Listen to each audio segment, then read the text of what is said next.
grand plaisir pour moi de vous recevoir aujourd'hui dans cette salle pour marquer les lancements officiels de notre ONG intitulée Leadership et Gouvernance pour le Progrès. Pourquoi ai-je décidé finalement de créer cette ONG? Vous vous souviendrez, après mon départ de la primature en décembre 2016, j'ai été pratiquement le pèlerin sur invitation des uns et des autres, des États, des institutions internationales, pour parler des leadership, de la gouvernance et du progrès. Mais beaucoup de gens m'ont demandé pourquoi vous ne formalisez pas?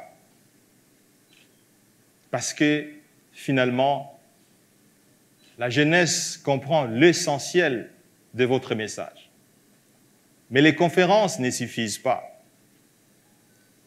Et voilà pourquoi, après avoir ouvert la chaire de leadership à l'université protestante, nous avons pensé qu'il faudra aussi créer une ONG, une structure formelle, capable d'avoir un siège et de travailler sur la philosophie, les outils, parce qu'en réalité, mesdames et messieurs, distingués invités, chers amis, le secret du progrès est dans le binôme leadership et bonne gouvernance. Je l'ai vécu moi-même. Pendant 7 ans, j'étais directeur général du BCECO. Quand je suis arrivé comme directeur général du BCECO, cette structure était au bord de l'abîme. Je l'ai relevée et quand je partais, 7 ans après, elle avait des réserves de payer plus de 3 ans de salaire de ses agents, alors qu'elle n'en avait pas 7 ans avant. C'était le leadership et la gouvernance. J'ai été ministre des Finances pendant près de 2 ans et demi. J'ai trouvé des retards des salaires de plus de 3 mois. La monnaie s'est dépréciée au gré des vagues. Les prix s'envolaient. Nous avons stabilisé les cadres macroéconomiques. On a payé les salaires régulièrement. On a constitué des réserves alors que le pays était en déficit permanent de finances publiques. C'était quoi? C'était le leadership, c'était la gouvernance. J'ai été Premier ministre pendant près de 5 ans. Quand on arrivait, beaucoup de projets étaient irréalisables. Pour ne citer que ces cas, le pays n'avait même pas une compagnie d'aviation. Les Congolais du Sud Kivu, du Nord Kivu, devaient passer par le Rwanda, devaient passer par le Congo-Brazzaville pour arriver dans leur capitale, la ville de Kinshasa. Quel parcours de combattants.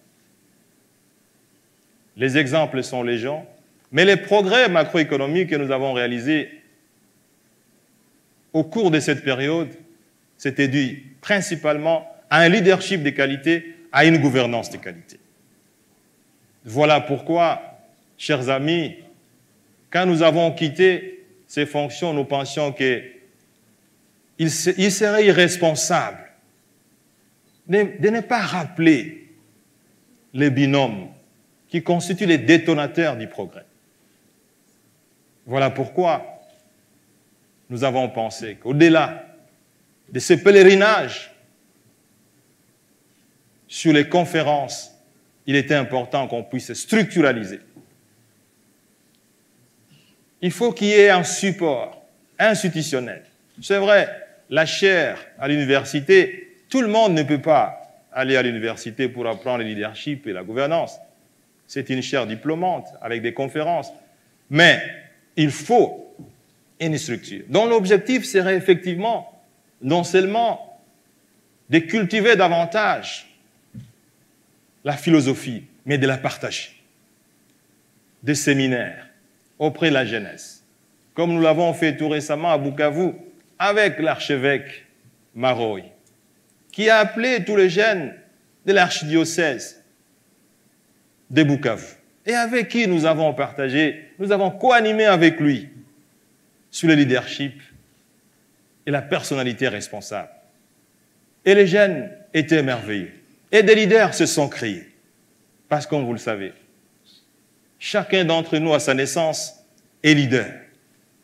Mais c'est après qu'on a des non-leaders et qu'on a des leaders. Donc, voilà l'importance de la création de cette ONG. L'objectif principal, donc, c'est de structurer cette philosophie, cette campagne d'information, cette campagne de réveil de ce potentiel qui existe en vous, surtout vous, la jeunesse.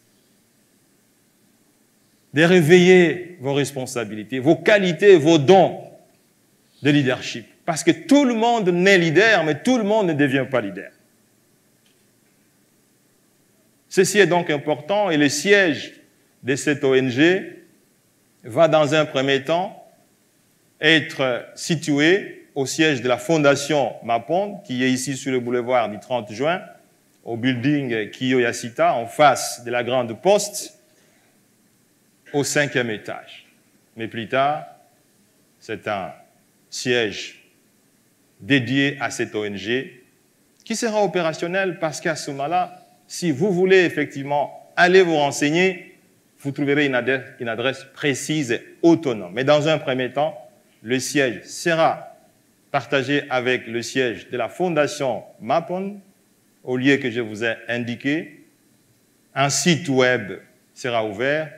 La souscription sera faite aussi, soit manuellement, physiquement ou alors électroniquement. Voilà, chers amis jeunes, vous, les véritables responsables du progrès,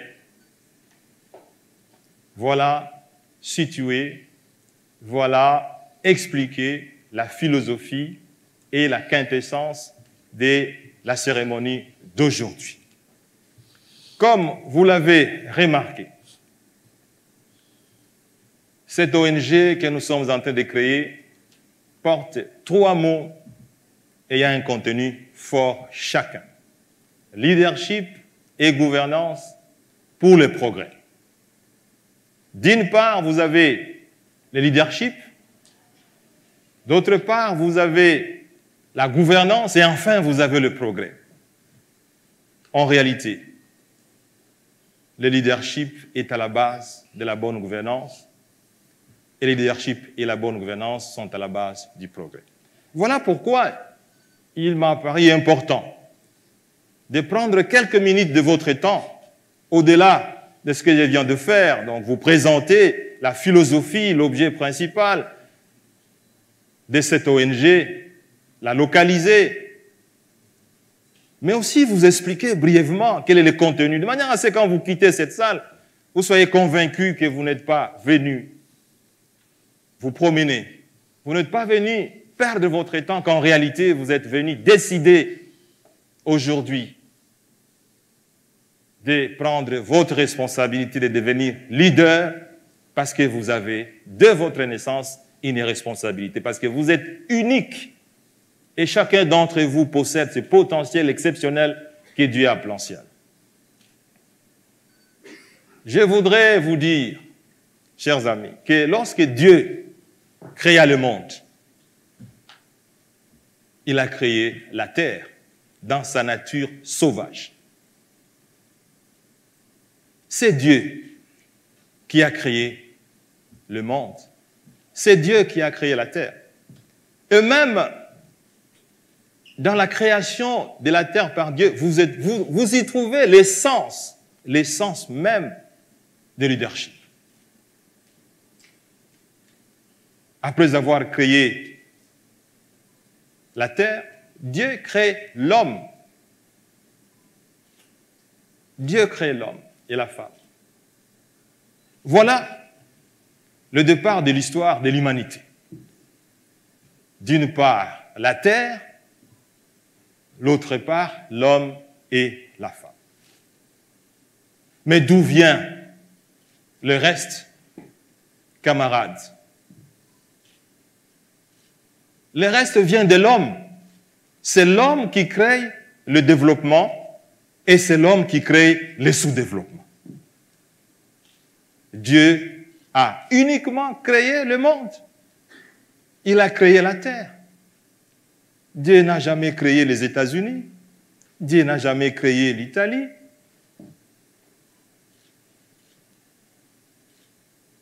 Voilà l'importance du leadership. Parce que au début de chaque création, il y a la décision, il y a le leadership. Et donc, cela nous permet de comprendre qu'en réalité, le leadership est la fondation de l'humanité, telle qu'elle existe. Et donc, le leadership est à la base de tous les changements qui se sont opérés sur cette terre. Et que le leadership est à la base de la création de toutes les richesses qui peuvent exister. Et l'homme est le dépositaire de toutes les richesses. Est-ce que vous vous rendez compte, chers jeunes, vous qui êtes présents? Mais alors, le leadership, c'est quoi concrètement le leadership? Le leadership, on peut le comprendre à travers trois mots principaux. L'influence, l'inspiration et la conviction. Un leader, c'est celui qui influence les autres. Voilà pourquoi le leader doit être devant. Un leader, il influence les autres. Mais pour qu'il influence les autres, le leader doit inspirer et il doit convaincre. Vous ne pouvez pas influencer les autres, soit qu'ils soient convaincus. Vous ne pouvez pas influencer les autres sans que vous puissiez inspirer en eux quelque chose d'important. Donc, le leadership se cristallise à travers ces mots. Un leader doit savoir influencer les autres. Pour que les autres puissent les suivre, il faut qu'il les inspire. Il faut qu'ils soient convaincus. On ne peut pas retrouver un leader qui n'inspire pas. On ne peut pas trouver un leader qui ne convainc pas. Et ceci donc est très, très important pour comprendre l'influence des leaders. Comment les leaders influencent-ils? Parce que, chers amis, un leader doit avoir une vision. Un leader, on le reconnaît notamment par sa vision. Quand Dieu créa le monde, il a eu une vision. Quand les hommes, comprenant la volonté de Dieu, parce que Dieu, quand il crée le monde, il dit « homme, transformez le monde ». Certains ont compris, d'autres n'ont pas compris. Il faut donc une vision. Et cette vision doit être grande. Si vous rêvez grand, vous serez grand. L'image qui est souvent donnée, c'est l'histoire de la Lune et des étoiles. Et souvent, on vous dit, si vous visez les étoiles, vous pouvez au moins arriver à la Lune.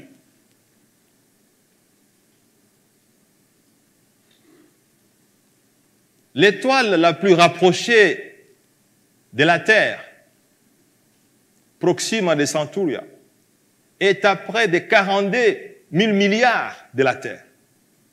C'est l'étoile la plus rapprochée de la Terre. 42 000 milliards de kilomètres par rapport à la Terre. Mais parce que l'homme qui avait une vision voulait arriver à l'étoile la plus rapprochée, il est au moins arrivé à la Lune. La Lune est à près de 384 000 kilomètres de la Terre. Mais l'homme est arrivé. Au-delà de la vision, un leader doit avoir, évidemment, les objectifs qui découlent de cette vision. Aujourd'hui, je suis obligé de vous rappeler ce que vous connaissez déjà, parce qu'en sortant de cette salle, vous devez vous décider de devenir effectivement des leaders. Donc, au-delà de la vision qui doit être grande, vous devez aussi avoir des objectifs globaux, intermédiaires, sectoriels. C'est ça le leadership. Un leader, il sait, au-delà de sa vision, déterminer les objectifs. Ceci est très important, mes chers amis, parce que un leader est différent des managers. Vous trouverez souvent des managers qui se disent leaders. Non. Un manager n'est pas un leader, il faut que vous le sachiez aujourd'hui, parce que la fonction ne confère pas le titre de leader. Vous pouvez être le manager, mais vous ne pouvez pas être leader. Leader, c'est quelqu'un qui a une vision, comme je viens de le dire, et une grande vision. Partagée, non pas par lui-même, par l'ensemble de ceux pour lesquels il milite. Un manager, il a des objectifs qu'on lui a assignés, qu'il doit atteindre. Un leader, c'est quelqu'un qui donne des conseils aux autres. Parce que c'est son rôle. Un leader n'est pas pour soi-même. Tandis qu'un manager, lui, il doit atteindre les objectifs qu'on lui a assignés. Il dirige. Un leader, c'est quelqu'un qui sait prendre les risques. Chers amis, vous devez savoir à partir d'aujourd'hui, si vous avez peur de prendre les risques, vous ne serez jamais leader, vous serez manager. Parce que le manager, lui, il gère les risques. Tandis que le leader, il prend les risques. Le leader, il veut le changement. L'histoire de leadership, c'est l'histoire du perpétuel changement. Le leadership se termine à la fin de l'histoire de l'homme. Tandis que le manager, lui, il gère les changements déjà opérés. Le leader, il a des fonds, tandis que le manager, il a des employés. Voilà donc les différences fondamentales. Si aujourd'hui, vous décidez d'être leader, voilà les qualificatifs d'un leader par rapport aux qualificatifs d'un manager. Vous pouvez ne pas être directeur général dans une entreprise, mais vous êtes leader. Vous pouvez être directeur général et ne pas être leader. Parce que vous n'influencez personne, parce que vous ne convainquez personne et parce que vous n'inspirez personne.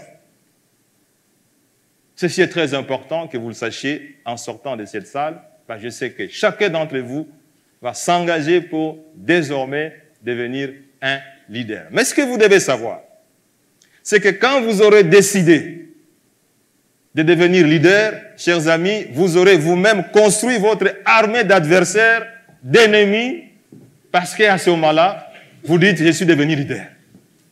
Et vous construisez automatiquement l'armée des ennemis, l'armée des adversaires, l'armée des chantres, des critiques négatives. Ce n'est pas une particularité africaine, mais c'est une particularité universelle. En fait, le chemin des leaders, ce n'est pas un boulevard. Mesdames et messieurs, distingués invités, chers jeunes, vous devez savoir, le chemin de leadership, ça n'a jamais été un boulevard.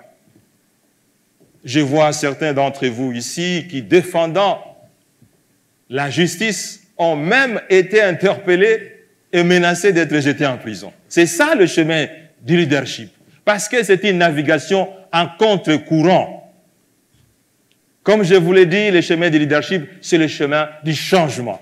Et le changement n'est jamais voulu par ceux qui sont intéressés par le désordre, par le statu quo.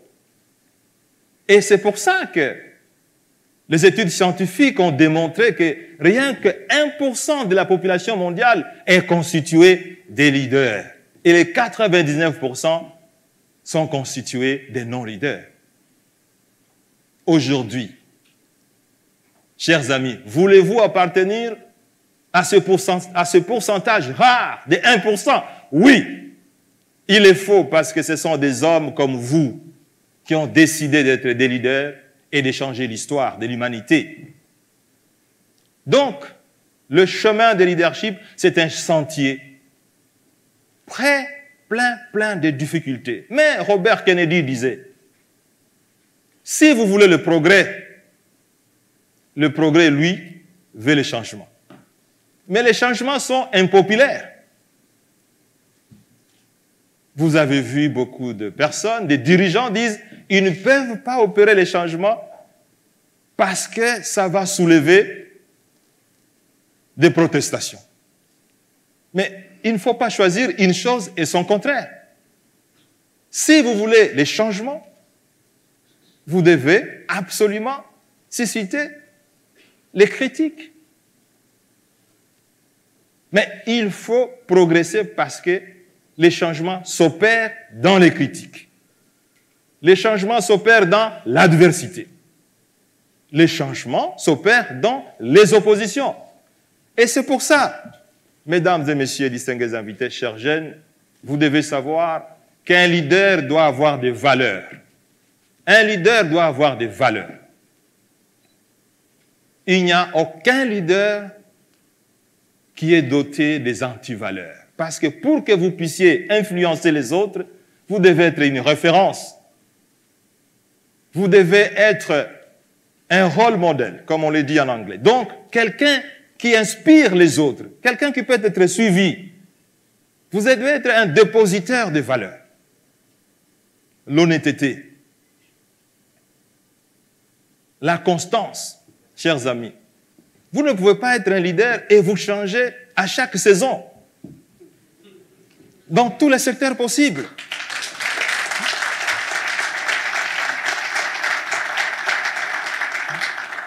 Comment pouvez-vous vous définir comme leader alors qu'à chaque saison, vous avez une autre face? Comment pouvez-vous être leader et vous changer au gré des vagues? Que les vagues soient économiques ou politiques, vous les suivez? Non. C'est un des critères. Un leader, il est constant. Et cette constance demeure même après sa mort. Chers amis, vous avez suivi ceux-là même qui ont participé à l'assassinat de Patrice Emery Lumumba. Ceux-là même ont débaptisé l'une des meilleures places de la capitale de l'Europe qui porte désormais le nom de Lumumba. 60 ans après, la constance. On ne tue pas l'esprit du leadership parce que c'est un esprit de valeurs. Donc, un leader doit être dépositaire des valeurs. Et les valeurs, c'est quoi? Les valeurs, c'est aussi le travail. Le travail ardu, chers amis, ceux qui croient au fameux adage Chancelo Kopamba doivent se détromper. Chancelo Kopamba, qui vous a dit ça? La réussite n'est pas une histoire de la chance. Aucun livre de leadership ne parle de la chance. Aucun livre de leadership. Aucune théorie de leadership ne parle de la chance. Le progrès de l'humanité est le produit du travail ardu. Le sacrifice, les dons de soi. Beaucoup de gens s'étonnent que quelqu'un comme Dr Mukwege ait été nobelisé. Mais combien de gens se posent la question sur le sacrifice du Dr Mukwege, du risque qu'il a pris? Combien de fois on a menacé de tuer cet homme? Le sacrifice qu'il a pris, de soigner les femmes violées. Pouvez-vous imaginer dans quel état ces femmes se trouvaient? Ces femmes qui n'avaient plus l'essence de la vie, l'essence de l'honneur. Mais il a été nobelisé. Et aujourd'hui, il est aux mêmes enseignes que des grands de ce monde. Le Mandela, le Barack Obama, tout ce que vous connaissez des grands, il est au même numéro, à la même avenue. Ce n'est pas une histoire de la chance. Les leaders sont les dépositaires des valeurs. Il y a autant de valeurs qui sont certainement reprises là, mais pour cette circonstance. Je n'en reprendrai que quelques-unes parce que désormais notre ONG est née et cette ONG aura notamment pour mission d'organiser des séminaires, des formations pour rappeler à tous les jeunes, tous les leaders potentiels qui doivent être dépositaires des valeurs. Et chacun d'entre nous est capable de posséder ces valeurs. La discipline notamment. Vous devez être discipliné. Chers jeunes, vous pouvez vous imaginer que vous êtes capable de devenir tout ce que vous voulez, mais avec un minimum de discipline. Imaginez-vous quand Dieu créa le monde, il a créé l'homme. Vous êtes-vous déjà posé une question, comment l'homme que vous constituez est une machine disciplinée, organisée, harmonisée? C'est le meilleur outil informatique qui n'ait jamais existé sur cette terre. Même les savants ne sont pas encore arrivés à créer une machine comme l'homme, mais qui existe. Mais c'est une machine autant disciplinée, autant organisée, et qui doit vous inspirer pour que vous deveniez leader. Donc, toutes ces valeurs, vous devez les posséder. Vous qui voulez devenir leader. Vous devez travailler, vous devez lire, vous devez prendre les risques, vous devez aimer les changements, vous devez être honnête, vous devez être constant, vous devez être la référence. Et ça, c'est très important parce que ce sont ces valeurs qui vous permettent d'affronter les obstacles. Parce que, comme on l'a dit, le chemin du leader, c'est un chemin difficile. Mais alors, la gouvernance. Beaucoup de gens pensent que la bonne gouvernance, c'est une histoire du Fonds monétaire, de la Banque mondiale. Mais non, mes chers amis. Dans la Bible, il est dit que lorsque vous prenez une graine et vous la jetez sur les roches, elle ne produira rien. Vous prenez la même graine, vous la jetez sur la terre fertile, elle produira de merveilles. C'est l'histoire même de la bonne gouvernance. Avez-vous déjà vu sur les indices de Transparency International un pays réputé dans la corruption et être un pays développé? Ça n'existe pas. Quand on vous parle de l'histoire de Singapour, chers jeunes, Singapour que vous voyez là, son étendue est inférieure plusieurs fois à l'étendue de la ville de Kinshasa. Donc la ville de Kinshasa ici, dans laquelle vous vivez, dépasse Singapour en espace.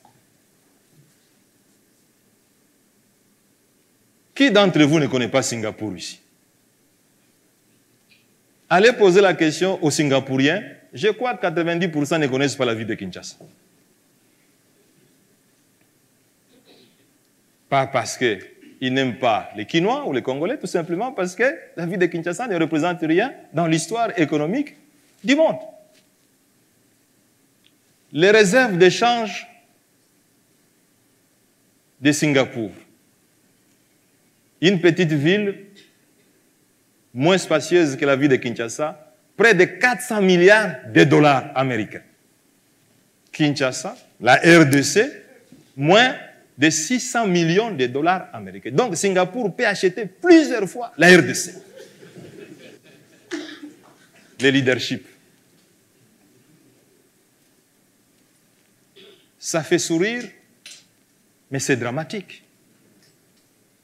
Comment pouvez-vous concevoir qu'une petite île moins spacieuse que Kinshasa puisse acheter un pays plusieurs fois? Budget, moins de 5 milliards de dollars. Réserve d'échange, près de 400 milliards de dollars.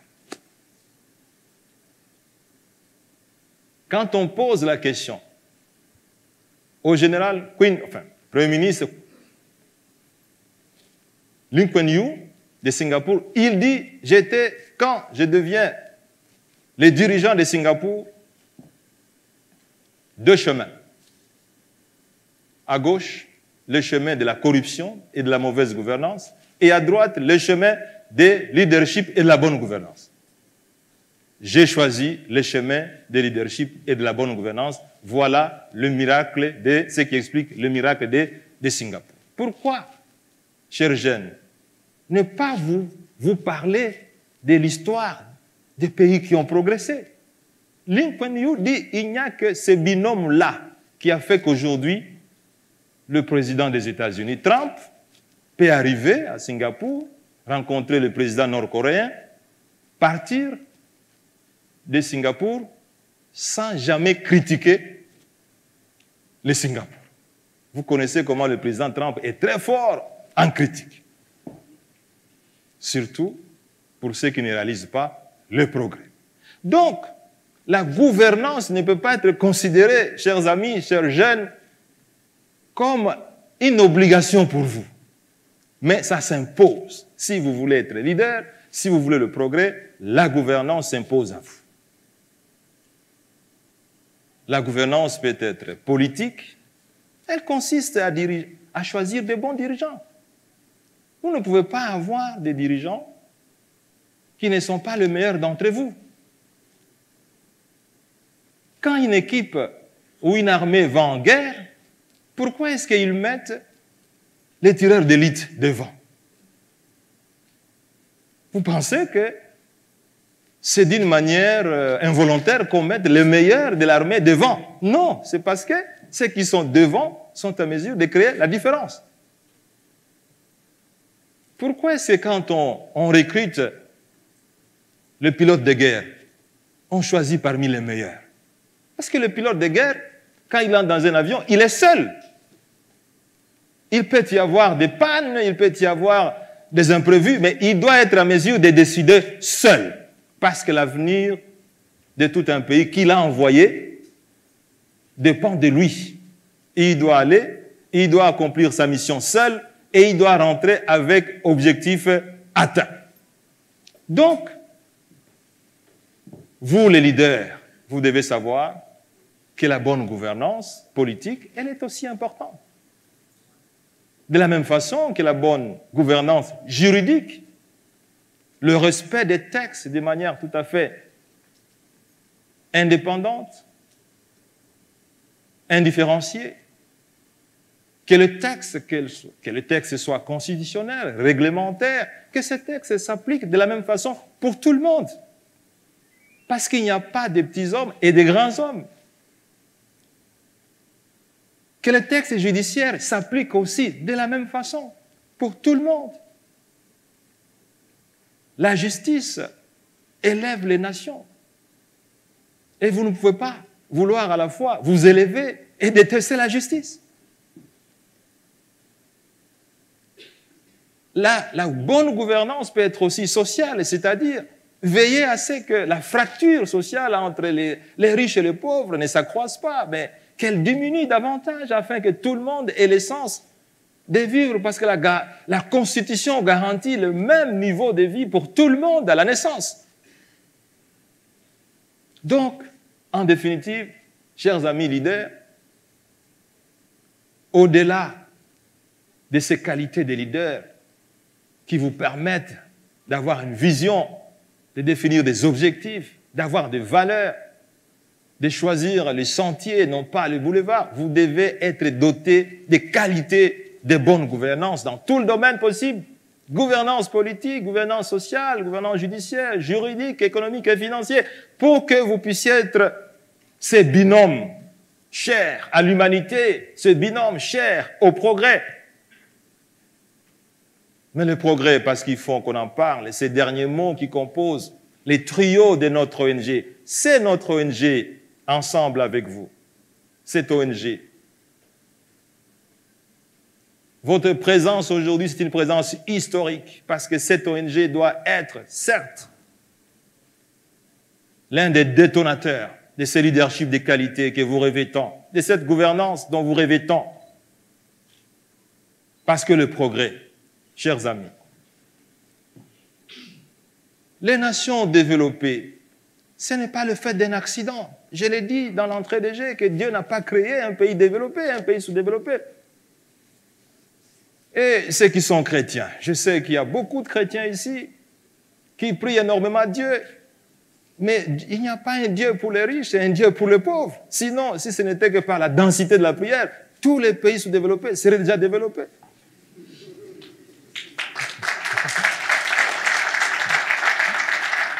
Le développement, c'est une histoire de leadership. C'est une histoire de bonne gouvernance. Le progrès. Pourquoi ces pays qui sont athées sont développés? Ces pays qui sont athées sont développés parce que c'est la qualité de leadership. C'est la qualité de la gouvernance. Nous avons suivi l'histoire de la Malaisie ici. Vous savez que ce pays, la RDC, dans lequel vous vous trouvez, chers jeunes, peut-être avant que vous ne soyez nés, moi aussi, vers les années 60, ce pays était le deuxième exportateur mondial de l'huile de palme. Ce pays-ci. Et la Malaisie que vous avez vue ici, avec des buildings, est venue prendre les noix de palme à Yangambi pour commencer sa culture de palmiers à huile. Et aujourd'hui, nous, les Congolais, nous importons de l'huile de palme de la Malaisie. Et dans l'entretemps, nous nous disons toujours être grands. Mais grands en quoi? La grandeur d'une nation, ce n'est pas lié à la grandeur de son espace. Ce n'est pas lié à la grandeur de l'éloquence de ses citoyens. C'est lié à la grandeur de la production et de la richesse. Donc, vous devez savoir que ce troisième mot, le progrès, il doit aussi vous inspirer, chers amis, vous qui voulez devenir leader, parce que les grandes nations, ceux qui ont progressé, c'est à cause du leadership et à cause de la bonne gouvernance. Voilà qui explique le progrès. Les grandes nations, les grands hommes que vous avez connus, les grandes institutions, les grandes entreprises, ce n'est pas une question de couleur, ce n'est pas une question de race. Parce que, comme vous le savez, si c'était une question de race, quelqu'un comme Obama, dont le papa est d'origine africaine, ne serait pas président des États-Unis. Mais il a été pendant 8 ans. À cause de quoi? À cause du leadership et de la qualité, de la gouvernance. Donc voilà ce que j'avais à partager avec vous, chers amis, sur cette réunion qui n'est pas, en effet, un séminaire sur le leadership, mais nous étions dans l'obligation de vous rappeler les BAB de leadership et de la gouvernance, pour que vous soyez rassurés que votre présence ici n'était pas fortuite, que vous êtes désormais venus prendre l'engagement de contribuer non seulement au progrès de vous-même, parce que si vous décidez que vous-même vous devenez grand, vous le deviendrez. Mais aussi, vous êtes venus prendre l'engagement de contribuer au progrès de ces pays, dans tous les domaines possibles, domaine politique, domaine économique, domaine social. Le leadership, ce n'est pas dans un domaine particulier. Lorsqu'on reconnaît le leadership du docteur Mukwege, mais c'est dans le domaine de sa profession. C'est un leader.